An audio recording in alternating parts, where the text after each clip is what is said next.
The most central thing is the ability to engage with people who don't agree with you and have those kinds of discussions that can lead to some new allegiances. It's not just about obviously having, the ability to talk and engage constructively with somebody. It's also about having the strategic skills to figure out, what might actually have some chance of success, building on whatever alliance you've managed to create.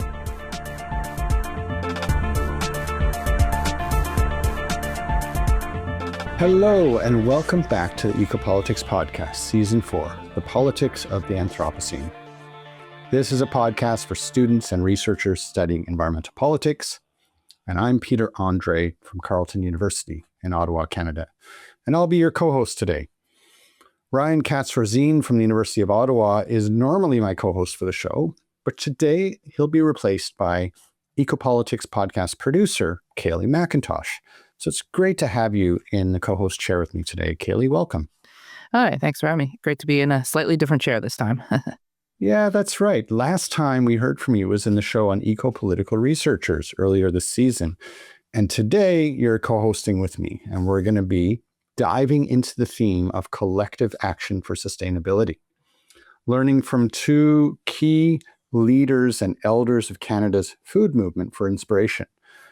They are Dr. Harriet Friedmann and Dr. Rod and Harriet, both recently retired academic researchers and activists with lots of experience working to build more just and sustainable food systems in Canada through integrated policy approaches. But you and I didn't do these interviews, right? These are people who were interviewed by Trish Balamengi and Charles Levko for a previous project. So before we get started, Kaleigh, can you tell us a little bit about these interviews and the larger initiative that they're part of? Yeah, for sure. Dr. Harriet Friedmann and Dr. Rod and Harriet are academics who have worked in this field for a long time. They also know each other quite well from working together on the Toronto Food Policy Council, which was a foundational body in the food movement in Canada that developed food policy from within the Board of Health for the City of Toronto. This will be an important part of the story we're telling here today, and they both have long histories of tackling the challenges of food systems, particularly here in Canada. This project is called Appetites for Change, Learning from Food Movement Elders. It's a research project compiling interviews from food movement elders, including Indigenous elders, community-engaged scholars, current food movement leaders, to create a digital library of multimedia and open educational resources that will support the work of students, like those listening to our podcast, researchers and practitioners, and the civil society leaders who are all working to advance the food movement today. Yeah, I'm so excited for the opportunity to dig into the interviews for this project and for this podcast, bringing these two voices together to be part of a digital library of multimedia and open educational resources that's going to help us all better understand the work of food movements. And I've actually known both Rod and Harriet for a long time. I've been very inspired by Harriet in my teaching on the politics of food. She was an early innovator around something called food regime theory. And Rod, believe it or not, was actually the external on my master's thesis way back in 1996 at Trent University. And so I've followed his work for many years as well. So Kaleigh, we're using this lens of food systems today to get at the bigger question of how we build collective action and governance systems for sustainability. So can you help us set some context? What do we mean by food systems, and why focus on food systems in the context of this discussion about sustainability? Yeah, so I think food systems are a really interesting lens to take to look at the world, because they're all about the processes that it takes to bring food from where it is grown to our plates. So this is the waterways, the fields, the forests, where food comes from, and all the actors that are involved in that process. So this is the farmers, the gatherers, the fishers, and also the policymakers, the grocers, the drivers, anybody who has a hand in that process. When we think of such a wide array of actors, that really touches on a wide array of outcomes in the environment, economy, health, society, and politics. So that makes food system a really interesting lens and driver when we think about sustainability challenges. We know food systems are one of the largest contributors to global greenhouse gas emissions and the primary causes of biodiversity loss.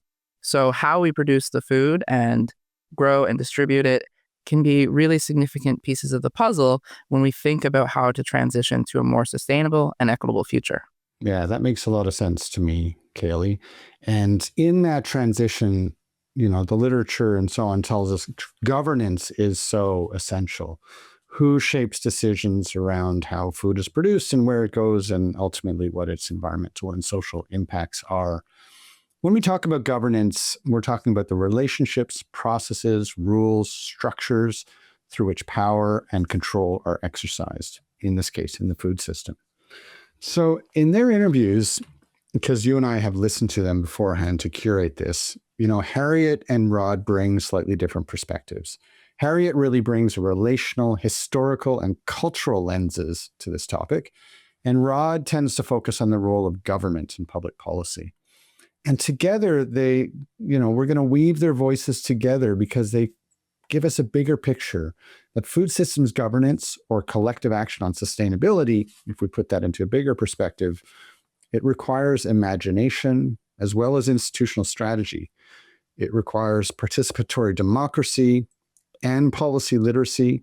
It requires community power and regulatory action. So let's get into all of those topics. So what's the first theme you want to bring forward, Kaleigh?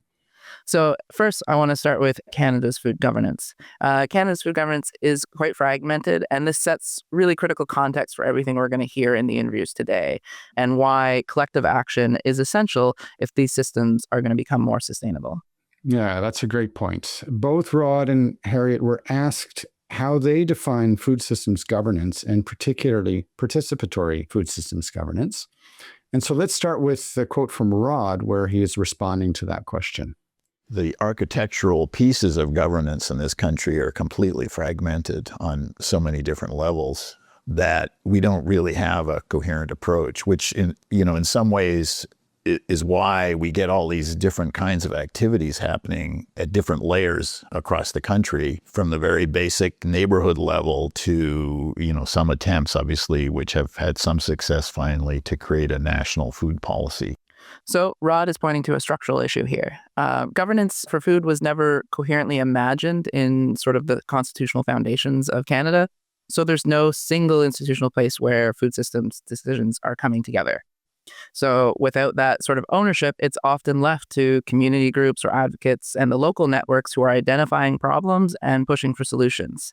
So that's kind of a structural puzzle, I think, that Rod is capturing, where there's a lot of activity, but little coordination. And while that's not stopping the activities, as he says, there's still neighborhood food programs, municipal strategies, and provincial pilots. Coordinated policy is very difficult.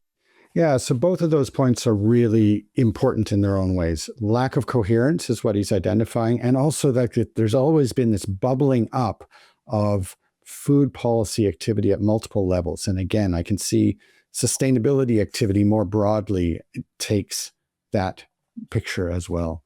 And so this is why Rod and Harriet spent so much of their careers working on how do you integrate across these different levels and approaches to governance. Both worked specifically to make food policy efforts at all these levels inclusive and accountable to the public, to social movements, to the civil society actors who are doing that bottom-up work. So this is what Harriet said in response to the question about food systems governance. She really focused on what makes such governance inclusive or participatory. It has to do with how civil society is incorporated, either into informal networks or even more perhaps into formal ones. My experience would be with the City of Toronto through the Toronto Food Policy Council in food systems and Montpellier, and how they balance between the local, trying to build up the regional food system there. I think what we're trying to do when we bring people into governing structures, formal governing structures like the city and the city bureaucracy, is we're trying to enliven the bureaucracy. And food is such a good way to do it. I think Harriet is really talking here about the inclusion of diverse voices in policy. I think it's important to note how she emphasizes policymaking being multi-pronged, and she sort of carries on that in this quote here. Public health developed at that point a commitment to food strategy. And the food strategy was itself a brilliant term. It was not a policy, right? It's a way of thinking and working with the 6 pillars that you try to change many things in the society and in the government at the same time. Wow, those are some great points that we're getting from Harriet. I just want to pick up on a couple. I love that phrase, to enliven the bureaucracy. I expect many of the engaged civil servants who work in these institutions, some of who are listening to this and who try to make progressive change each day, will really resonate with that phrase. Secondly, her point about food policy, or in the case of Toronto, a strategy targeted at the food system. And we could say this would be true for broader strategies for sustainability transition. They need to be multi-pronged, including both social change and formal institutional changes. Governance for sustainability needs to be about all of that, right? So what's our next theme, Kaleigh? Yeah, so I think we've kind of touched on it a couple times, and now it's time to really look at the Toronto Food Policy Council. So the Toronto Food Policy Council is a citizen body of food activists and experts that develops food policy inside the Board of Health for the City of Toronto. And this gives it kind of an unusual place and access to decision-making at the municipal level in Toronto. It was started in the 1990s, and Toronto had, just at the time, and we'll hear from Rod about this, the right collection of sort of progressive councillors and staff who were interested and open to these new ideas about food. And then getting that foothold meant that community-led food concerns could move directly into municipal policy areas. And this, as we mentioned earlier, really connects Rod and Harriet. For both of them in their interviews, the Toronto Food Policy Council was a coming together of factors that offered valuable insights into collective actions and institutional strategies. You know, we're talking about a lot of really progressive people in Toronto City Council, guys, particularly Jack Layton, who was critical to the whole success of the Toronto Food Policy Council. You know, he loved the idea that we could use the potential power of a very large municipality to try and influence how other levels of government worked. And he was very creative strategically about how that would work. And he was also critical to lining up votes for our work. That's neat that Rod's talking about Jack Layton, who many of our listeners may know eventually became the leader of the New Democratic Party in Canada and was quite successful in that role. But the Toronto Food Policy Council's success wasn't just about one leader, right? It was made possible by people like Jack and people like Rod and Harriet, and others like Wayne Roberts is another name that we'll link to some articles about the amazing work he did at the Food Policy Council. And it involved broader activist networks, politicians, academics, and staff. And that really reinforces this kind of core point that it's about collective action. That's what becomes powerful when it's connected to institutional strategy. For sure. And I think Harriet draws that out even further in this relationship between collective action and institutional strategy. She's really clearly in her reflection looking at how the Toronto Food Policy Council had to connect across community networks and sometimes skeptical sort of municipal bureaucracy itself. Now, the Toronto Food Policy Council, over its years, it had to work in two directions. So it had to educate and connect and network across jurisdictions inside the city and had to deal with professional resistance. What we learn to do, because food is the hole in the donut, which you don't see, but which gives shape to the whole thing. And so food is connected to everything. That's a great way to put it. So food becomes a way of framing or reframing policy problems, the hole in the donut that shapes everything around it. I think the examples Harriet shares from her experiences in Toronto really help bring this framing of food to life. So let's listen to those. For instance, in one of the poverty reduction strategy neighborhoods in Toronto, which are often these high-rise buildings in the suburbs, there was someone very entrepreneurial who was bringing vegetables in a truck, but there was a parking problem. So people were running down when the parking person was shifting. There are quite a few examples like that. People who want to be able to have wine in the parks, or the conflicts between the dogs and the garden people and all that kind of thing. That, to me, is a big piece of the food movement, is how do you bring people in who are dealing with parks and recreation, who are dealing with parking, who are dealing with poverty, and so on. Yeah, and I think that is a great example. This work of bringing people in and connecting through food builds really well on how Rod shares the Toronto Food Policy Council's success in pushing the city into conversations outside of what would normally be considered municipal jurisdiction. We were remarkably successful, I thought, in getting them to agree to do things on behalf of the Food Policy Council and food system change. And that's what really was shaking the system. Like, I can't tell you how many times we got a communication from some other level of government, which was basically, what is the city of Toronto doing intervening on this issue? Why should they even care about this? What that allowed, I guess, was a broadening of the people who were going to be engaged in food system work. It was no longer going to be acceptable for it to just be the usual actors, the usual suspects. Yeah, that's so interesting. So that's the power of a well-positioned municipal institution. I think it's really interesting what Rod's saying. The Toronto Food Policy Council expanded who participated in food systems governance, bringing in a broad range of perspectives and actors and alerting other levels of government that, the local level of governance, the city, cared about these issues. There's an interesting example that Rod brought forward in his interview, and it's about something called RBGH, or recombinant bovine growth hormone.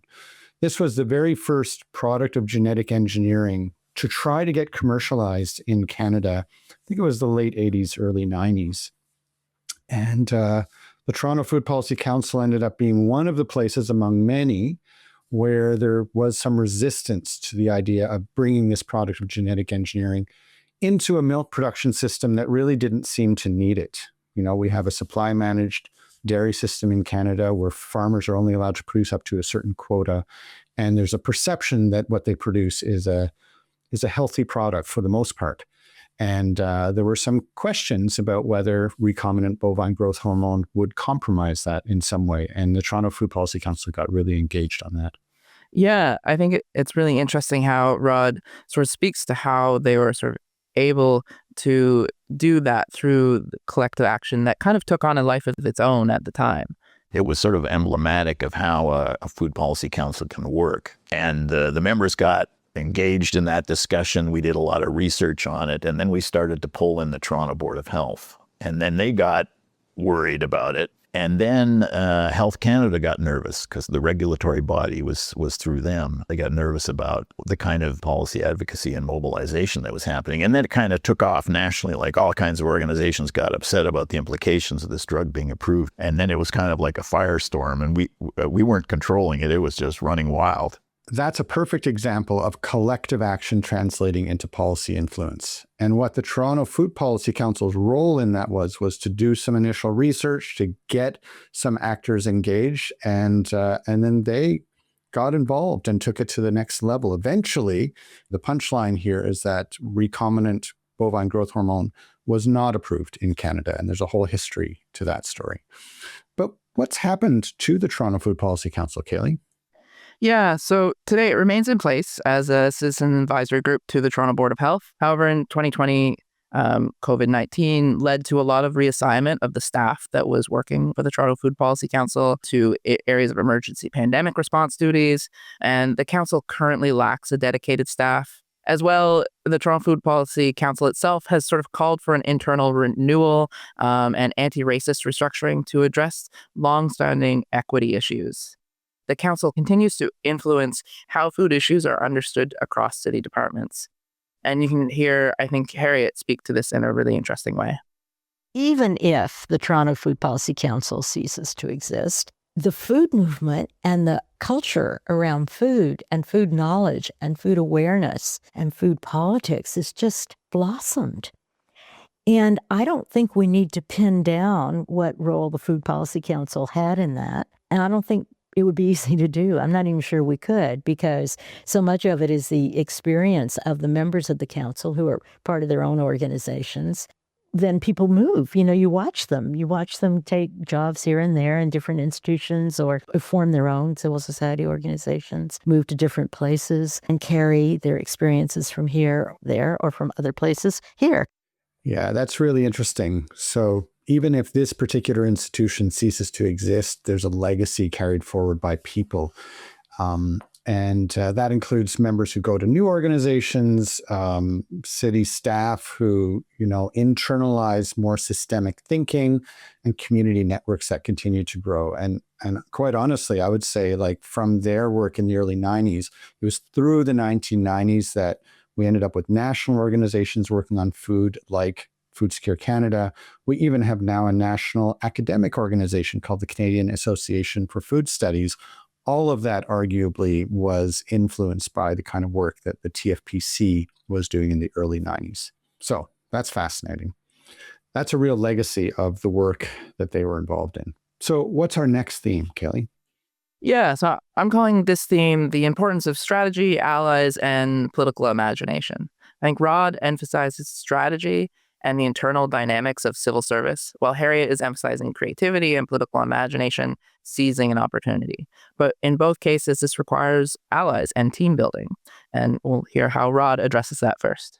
Well, I think the most central thing is the ability to engage with people who don't agree with you and have those kinds of discussions that can lead to some kind of a new alliance and some new allegiances and some new willingness to implement things. And I did have a few very strange relationships when I was at the Food Policy Council with people who I got on with very well, but we completely disagreed about pretty much everything. But we figured out how to sit in a room together. And it's not just about obviously having, the ability to talk and engage constructively with somebody. It's also about having the strategic skills to figure out what might actually be viable, what might actually have some chance of success, building on whatever alliance you've managed to create.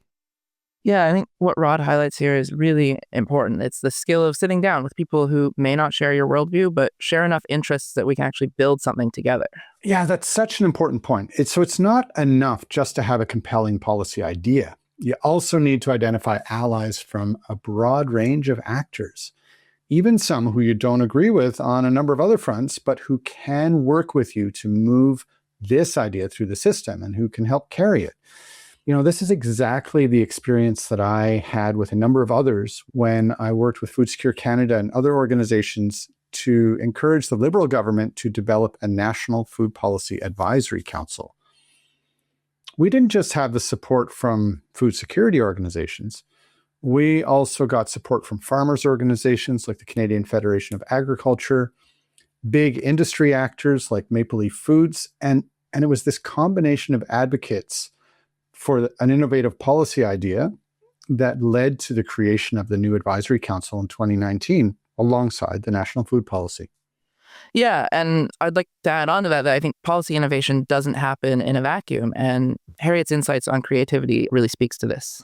There are a lot of people in all the different parts of the city who may or may not think of themselves this way or describe it this way, but who have become aware and open to new ways of working. And so you can't separate food from the people doing the food work. The way it finds entry points into institutions like the city will vary, and that people have always and continue to take advantage of openings. But when you get something happening, it's because some champion or creative person has seen the opening and carries with them a vision and a set of relationships to make something new happen.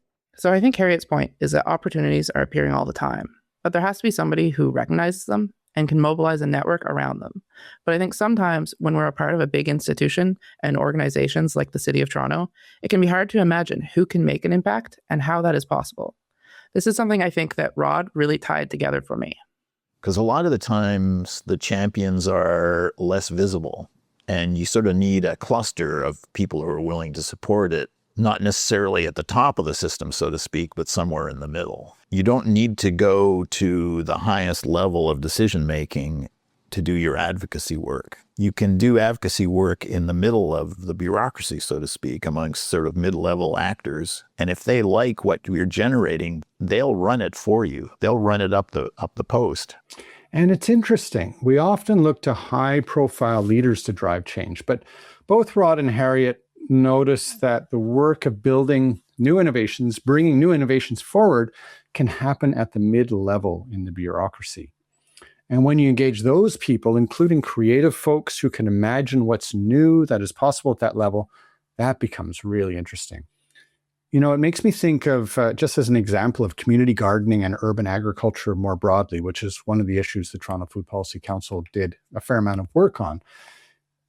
Figuring out how to produce food within a city like Toronto, rather than just have it fed from the countryside, is a way to address a wide variety of issues, from the urban heat island effect to stormwater retention and use to the social determinants of health. It connects people with their neighbors, getting exercise, reducing social isolation, and so on. So all of these issues can be addressed through urban agriculture. And you can see how each of them brings in different parts of the city and people who work at the mid-level around land use planning and around seniors exercising and social services and so on. So when they start to think through the lens of food, there's a lot they can do together to address those issues and strengthen food systems at the same time. Okay, so what's the next theme, Kaleigh?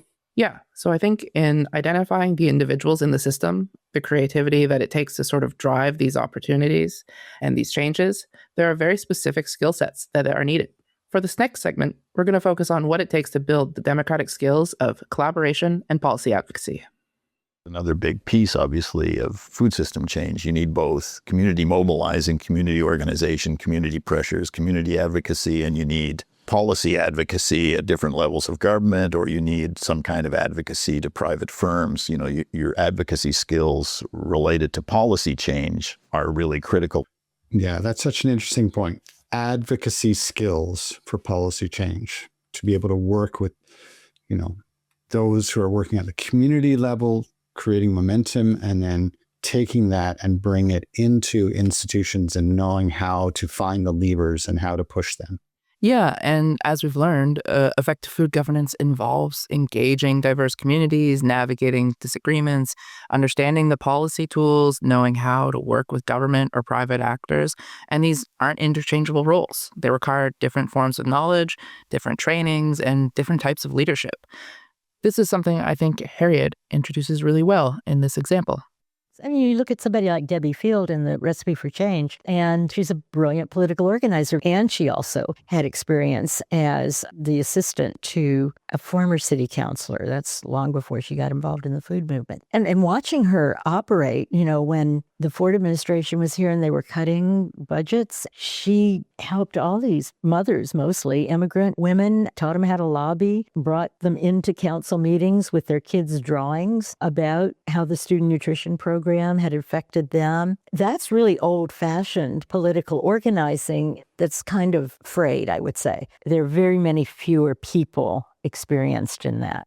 I think by highlighting Debbie Field as an example here, Harriet is pointing to the craft of community organization. Yeah, so we're hearing about policy advocacy within the institutions from Rod, and then this great example of Debbie Field, bringing diverse people into a city council policy discussions to affect change or to hold on to policies like the student nutrition policies at the time.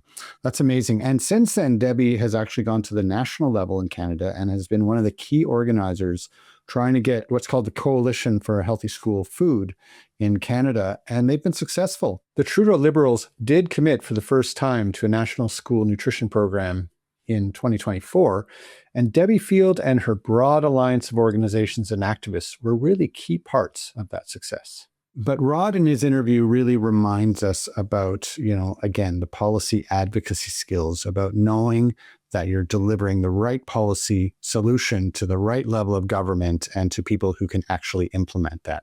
Let's listen to him here, reminding us. Of course, one of the dilemmas here is that if the institutional environment sees that you don't know your stuff, that you haven't actually done the detailed work to understand what they're doing and what their motivations are and what their processes are, they see no reason to engage with you. They'll just shut you down. And we've made that mistake over and over again by, pitching the wrong solution to the wrong place, not understanding who's responsible for what, who does what, where the decisions are actually being made. I understand a lot of people said this to me over the years, I don't want to talk about policy, policy is a scary thing. I think, again, a lot of it is because we don't talk about policy. Who talks about policy in high school? Hardly anybody, at least when I went through high school, talked about policy stuff, let alone workplaces. Like, how many people get to be involved in policy decisions in their own workplace so that they understand what policy actually is? What I hear Ron's really highlighting here is that in some cases, many organizations are even lacking policy advocacy skills. But the excellent opportunity we have with these interviews and are discussing them here today is that we can learn from these narratives and the successes and the work that's been done historically in food systems. Yeah, what we've been hearing from Rod and Harriet really reminds us that when you bring these different skill sets together and working at the community level and at institutional change at different levels of governance, you really can make a difference. But these are skills that we need to build and exercise. So how do you want to wrap things up for our listeners, Kaleigh? I think after listening to these interviews, Harriet's reflections on Rod that she shared in her interview really helped to bring this episode full circle for me. I'll just tell you a little story about Rod. When I first got to know him, I went to the organics conference at Guelph, and he started leading this meeting, and he had a flip chart. He's standing at the front. There may be 20 people in the room from all across the country. And he says, okay, let's start with the East Coast. Like, what's going on in Newfoundland? And people just start talking. Like, they've picked up the conversation from the year before. And I don't know if anyone else could do that, or it was especially Rod, but it was happening there. And that's the kind of thing that we need, is that ability to have an ongoing or a continually resumed conversation among people engaged in specific issues and that can think beyond those issues too. Yeah, I love the fact that Harriet is bringing in the example now from our other interviewee, Rod, because they obviously worked in the same room together when we did all this. And what she describes Rod doing is exactly what we've been talking about in this episode. You know, bridging community energy with institutional opportunity, understanding how ideas move into government, seeing political opportunities, and then building this conversation with diverse voices, in this case around the country. But he also emphasized, you know, people with different points of view, figuring out how to bring them in as allies. So let's recap what we've been looking at here. We see that governance change doesn't happen through structures alone. It happens through people who work in these spaces and on the edge of these spaces between community and government institutions. And what are they doing? Listening, interpreting, building trust, and maintaining relationships.